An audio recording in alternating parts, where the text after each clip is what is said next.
Au cœur de l'actualité politique, économique, sociale et culturelle se trouvent des hommes, des femmes et des jeunes qui la font, qui l'observent et qui l'analysent. Fivox.net est allé à la rencontre de l'un d'entre eux, Blaise Pascal Lobo, président du NPR, nouveau parti pour le rassemblement, premier parti politique ivoirien issu de la diaspora. Dans cet entretien, le président du NPR, dans un langage de vérité, nous livre la position de son parti sur les sujets brûlants de l'actualité politique ivoirienne. Entretien avec Blaise Pascal Lobo. Bonjour, monsieur Blaise Pascal Lobo. Vous êtes le président du NPR, nouveau parti pour le rassemblement, un parti issu de la diaspora. Avec vous, nous allons parler de l'actualité politique ivoirienne qui, depuis hier, est, si on peut le dire ainsi, en effervescence avec la libération de 14 prisonniers politiques. Quel commentaire vous explique cette libération? Merci, cher monsieur. Bon, la situation que vit la Côte d'Ivoire depuis le 19 septembre 2002, une situation qui continue d'inquiéter tout le peuple de Côte d'Ivoire, n'arrête pas d'aller de surprise en surprise. Hier, après 2 ans de détention illégale, arbitraire de nos camarades, c'est à notre grande surprise qu'on nous a annoncé la libération des frères de lutte. Je voudrais d'abord, avant toute chose, saluer les frères qui sortent des goulags et en même temps titiller le comportement du président Alassane Dramane Ouattara qui libère, qui met en prison. Ça, c'est ça qui atteste que en Côte d'Ivoire, il existe des prisonniers politiques. Parce que détenir des personnes sans chef d'accusation pendant 2 ans et les libérer sans procès, c'est dans ça que nous sommes. Donc c'est le président qui demande qu'on arrête tel citoyen, qu'on le mette en prison, et c'est le président qui décide qu'on le libère. C'est la nouvelle Côte d'Ivoire que nous sommes en train de découvrir, nous tous. Mais en même temps, pour répondre à votre question, je voudrais demander à M. Ouattara d'arrêter la libération sélective des prisonniers. S'ils sont tous en prison pour la même cause, mais il faut les libérer tous. Donc, ici et maintenant, nous demandons la libération pure et simple des autres qui sont encore détenus, au nombre desquels Simone Gbagbo, Doboglé, Seka Seka et les autres. Parce que c'est sur 716 détenus politiques qu'on a libéré que 14. Donc il y a encore des efforts à faire parce que nous marchons vers 2015, qui est l'année des grandes élections en Côte d'Ivoire. Et nous considérons en tant que parti politique qu'il faut créer des conditions d'une démocratie vraie et les conditions d'une élection transparente en 2015 pour ne pas que ce que la Côte d'Ivoire a connu en 2010 se répète. Vous parlez des conditions d'une démocratie vraie. Ne pensez-vous pas que cette libération des prisonniers politiques augure libération de l'espace politique avec la possibilité pour les partis politiques d'opposition de manifester désormais sans être victimes de toutes sortes d'oppressions que nous avons connues il y a de cela quelques mois ou quelques années en arrière? Non, mais nous c'est notre souhait. Parce qu'on considère que dans un pays démocratique, l'opposition doit exister et le pouvoir aussi doit exister. Maintenant, pour répondre à votre question, ce n'est pas à moi qu'il faut poser la question. Il faut poser la question au président Ouattara. C'est à lui qu'il faut poser cette question pour savoir qu'à partir d'aujourd'hui, si les partis politiques auront au moins un minimum de droits d'expression et de réflexion dans le pays. Parce qu'on ne peut pas construire un pays tout seul. tous les pays, les grands pays du monde que nous connaissons avancent parce que dans ces pays-là, il existe une opposition. Donc la question, il faut la poser à Ouattara. Si, depuis hier, il a décidé de laisser les partis politiques exercer leur opposition parce que c'est quand même un droit en démocratie. Donc il faut poser la question à Ouattara, s'il répond aux Ivoiriens que désormais les partis politiques regagnent leur droit d'exister, de manifester, d'organiser librement, sans inquiétude, leurs activités. C'est à M. Ouattara qu'il faut poser cette question. En clair, vous n'avez pas la certitude que Ouattara va libérer l'espace politique, va accepter que les partis politiques d'opposition fassent leur travail d'opposition en toute régularité? Non, mais nous, je vous aurais confirmé cela si c'était les tests qui étaient appliqués. Mais aujourd'hui, nous avons dans notre pays un pays qui marche à la volonté du président. S'il veut que tu partes en prison aujourd'hui, tu pars en prison. S'il veut que demain tu sors sans procès. Donc ici, il n'y a plus de tests qui fonctionnent. Donc je ne vois pas comment vous voulez que je réponde à cette question. J'ai dit toutes ces questions-là, il faut les poser au président Ouattara.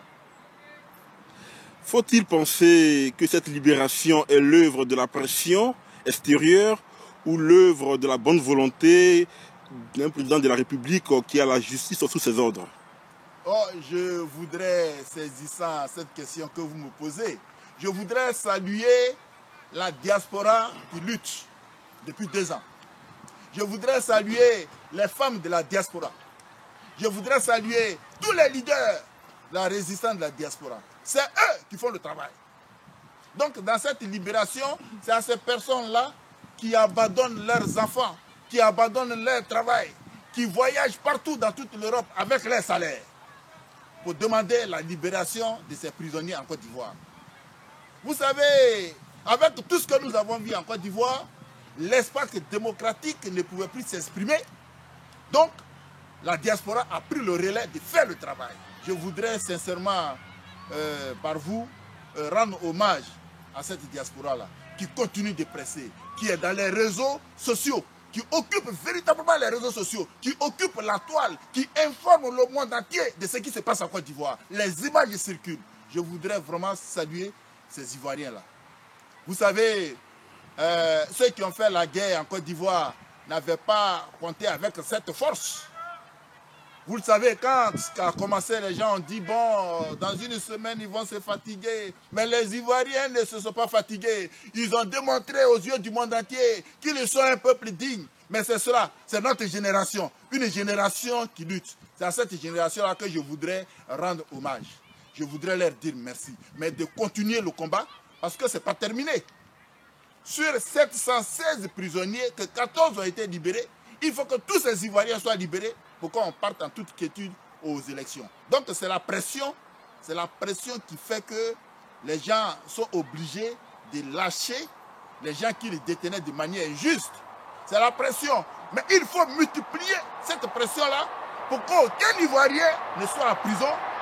C'est pour ça que je voudrais saluer votre visite. Parce que depuis hier, je suis là et je regarde mon pays. Mais qu'est-ce qui se passe en Côte d'Ivoire?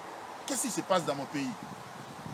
Des gens qu'on a détenus, ils étaient accusés de quoi? Et puis pourquoi ils étaient en prison? Et pourquoi on les libère? On ne sait même pas. Donc c'est la volonté d'une petite classe de personnes qui se fait désormais en Côte d'Ivoire. On arrête qui on veut et puis on les libère quand on veut. Bon, voilà.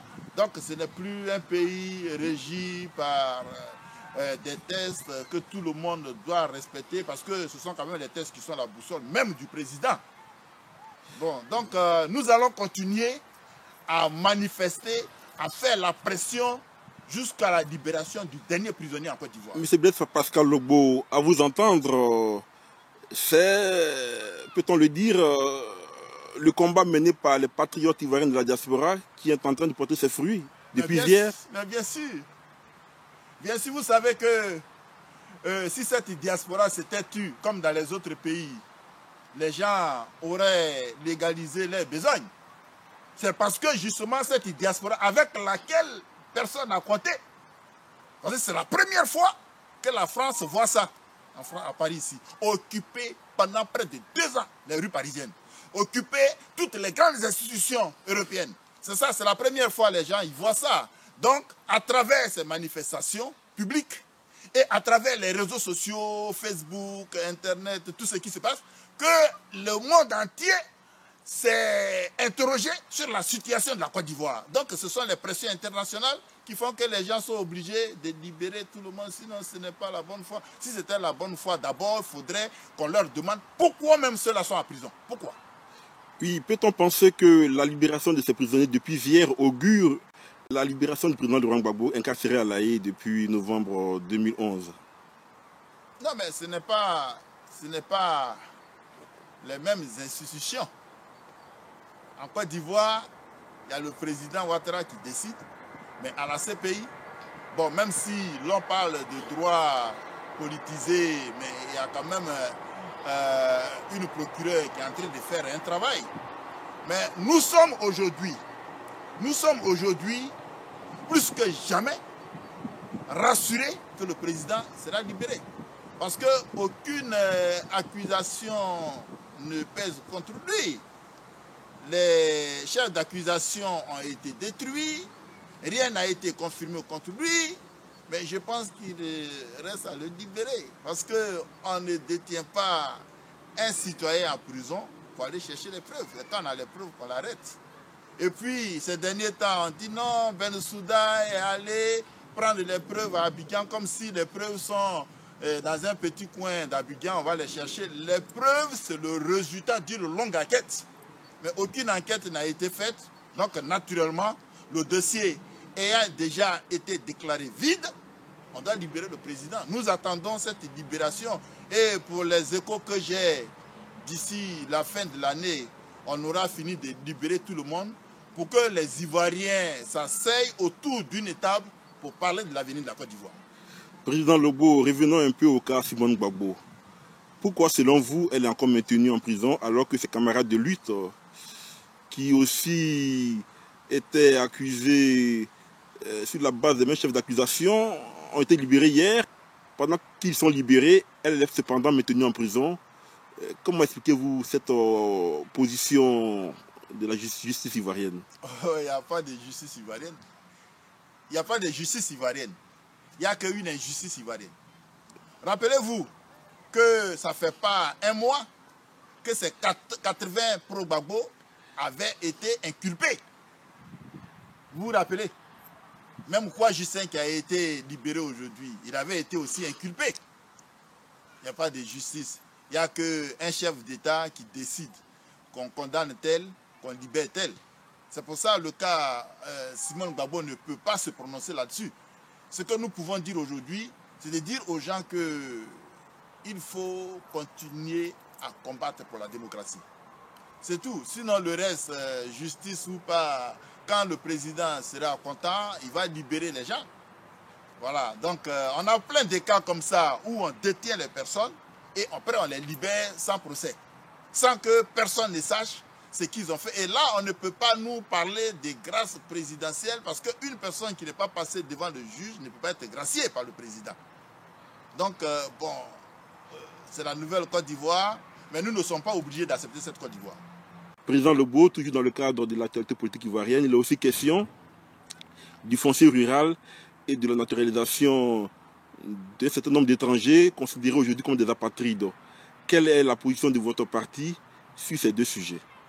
Bon, je crois que pour l'instant, le foncier rural, le code de la nationalité, pour nous, ne sont pas des urgences pour le président Ouattara. Parce que la Côte d'Ivoire se trouve dans une situation gravissime. Pourquoi on parle, on met en priorité une question de nationalité, de foncier rural, parce que les deux vont ensemble.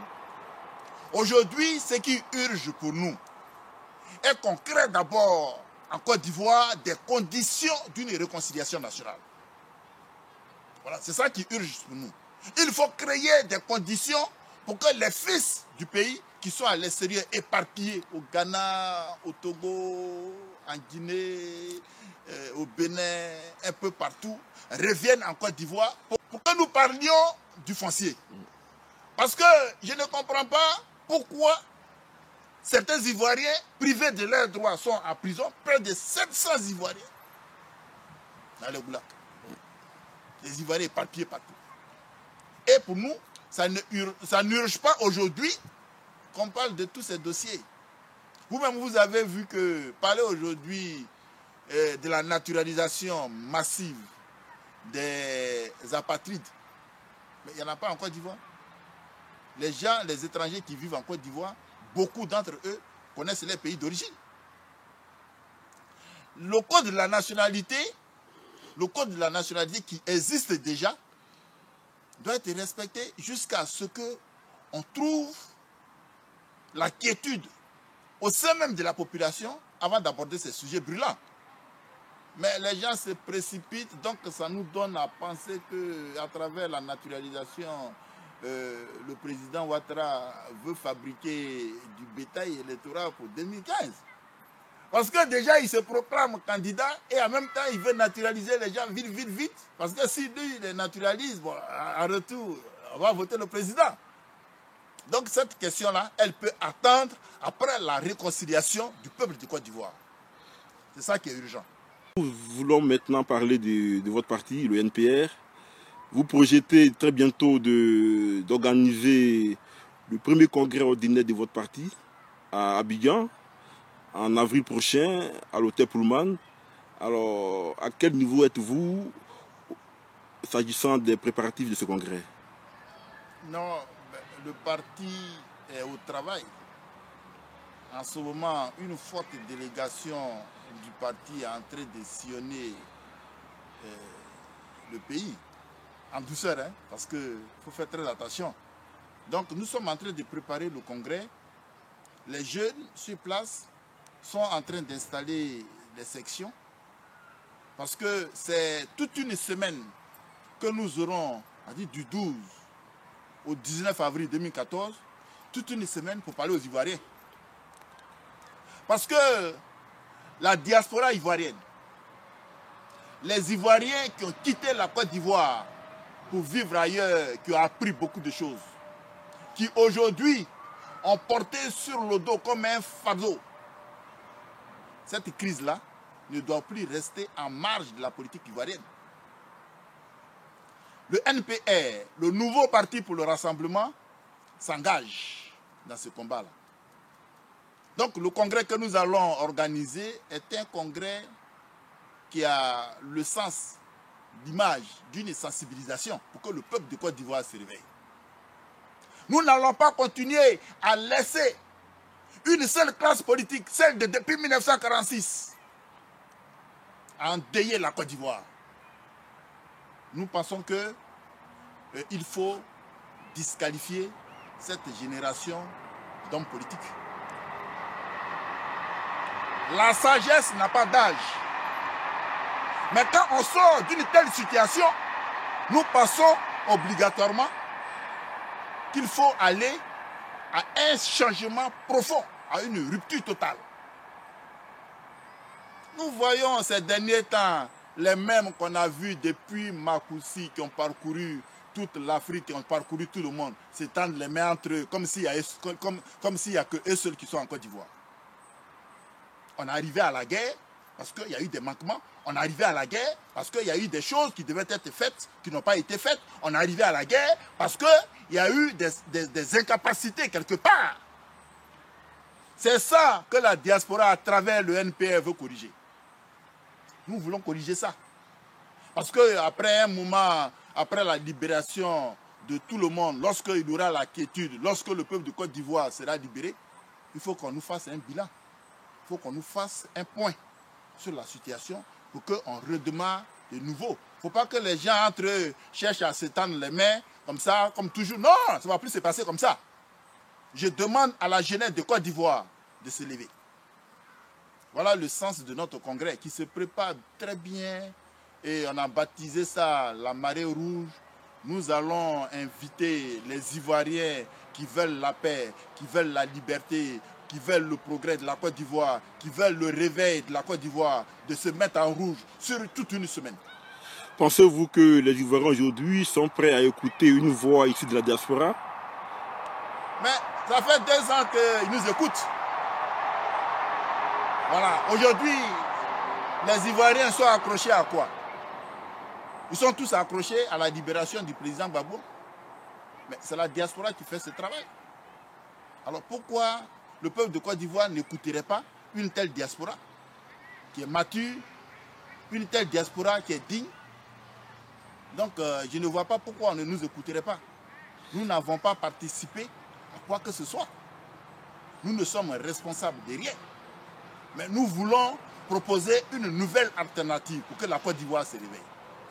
C'est de ça qu'il s'agit. Il ne s'agit pas de dire qu'on connaît tel il y a depuis longtemps. Non, aujourd'hui, il faut que les Ivoiriens découvrent de nouvelles valeurs.